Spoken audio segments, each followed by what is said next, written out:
Oi, turma, tudo bem? Vamos continuar falando da teoria dos conjuntos? Vamos falar a respeito do complementar, tá? O complementar, ele é dado por essa definição aqui que está escrita aqui, ó. Eu vou ter dois conjuntos, que é o A e B, e o B, ele vai estar contido no A. Então, eu vou falar que o complementar de B em relação ao A é fazer a subtração, ou seja, o conjunto A menos o B. Quais os elementos que o A tem que o B não tem? Mas uma coisa que eu preciso prestar atenção é que o complementar de B em A é diferente do complementar de A em B, tá? Por quê? Porque quando eu faço complementar, eu sempre leio de baixo para cima. Então, o complementar de A para B, eu vou fazer o A menos o B. Já o do B em relação ao A, eu faço B menos A. Então, eu tô vendo coisas diferentes, né? Eu tô vendo que um tem em relação, um tem exclusivo, né, em relação ao outro. Então, eu trouxe um exemplo aqui para ficar mais fácil. Então, vamos pensar que aqui é o conjunto A e aqui é o conjunto B. E eu quero calcular o complementar de B em relação ao A. Então, eu tenho esses elementos no A e esses no B. Então, tá vendo aqui, ó, que esses elementos se repetem? Por isso que eles já estão destacados, tá? Então, como o elemento 5 e 10 eles estão em ambos os conjuntos, na hora que eu vou fazer o complementar, eu cancelo esses números, eu não conto ele. Porque eu tenho que pensar assim, ó, tá, quem tá faltando no B para dar o conjunto A? Quem tá faltando são esses aqui do meio, por isso que eu respondo ele aqui embaixo. Tudo bem? Essa é a ideia do complementar, e sim, ela é bem simples, mas tem que prestar atenção porque às vezes a gente cai em alguma pegadinha.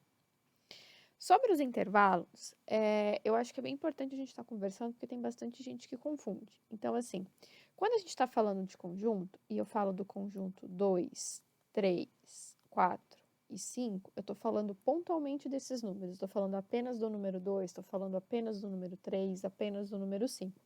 Então, eu consigo te pontuar que aqui eu tenho, nesse conjunto, vou chamar ele de conjunto A, eu consigo te pontuar que são 4 elementos, ó, 1, 2, 3, 4. Tenho 4 elementos que fazem parte desse conjunto.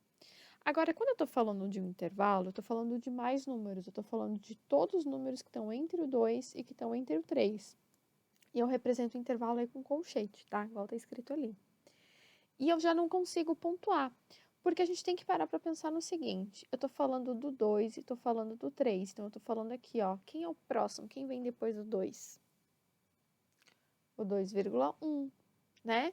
Só que entre o 2 e o 2,1, se eu der um zoom aqui, entre o 2 e o 2,1, eu tenho 2,01. E se eu pegar o 2, né, que eu vou deixar até anotadinho aqui, ó, o 2, e depois eu vou ter o 2,01, alguém consegue me pontuar que entre eles eu ainda tenho o 2,001? E eu sempre consigo pontuar um número que vai estar entre esses dois, que vai estar aqui e depois aqui e aqui. E eu sempre consigo pensar em um número menor, tá? Então eu não consigo te falar com precisão, como nesse exemplo que eu acabei de apagar aqui, como nos conjuntos, é uma quantidade exata de elementos que eu vou ter. Eu tenho uma ideia, que são infinitos, tá?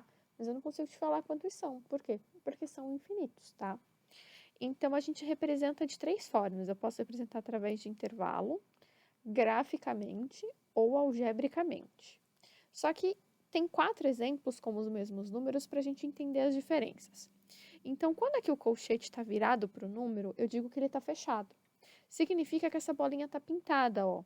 Se essa bolinha está pintada, o meu menor vai ter um risquinho embaixo. Por quê? Porque é o menor igual. Significa que o 2 está entrando nessa minha conta, tá? Agora, vamos aqui para o de baixo. Esse daqui está aberto, significa que o 2 pontualmente não entra nessa resolução, mas o próximo imediato entra, que é quem? É o 2,0000 vários zeros, 1, tá? Então, ele não tem esse igual, ó, pode comparar essas duas aqui, ó, tá faltando aquele igual para ser igual a de cima, tá bom? O 3 é bolinha fechada, então o colchete fica fechado também.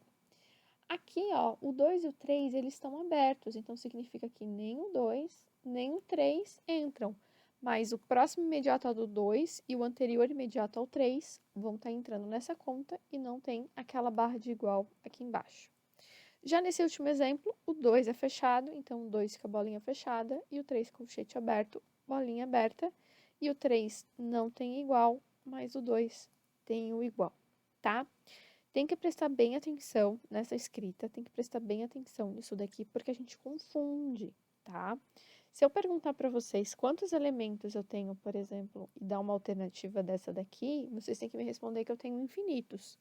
Agora, se eu falo que é um conjunto, aí eu estou usando outra representação, eu estou usando as chaves, eu te perguntar quantos elementos eu tenho, eu posso prontamente te falar que eu tenho 2 elementos, tá bom? Essa videoaula acaba por aqui, mas não acaba por aqui o conteúdo dessa semana, tá? A gente tem mais algumas videoaulas para a gente poder estar assistindo e poder estar se inteirando sobre esses conteúdos, tá bom? Até a próxima!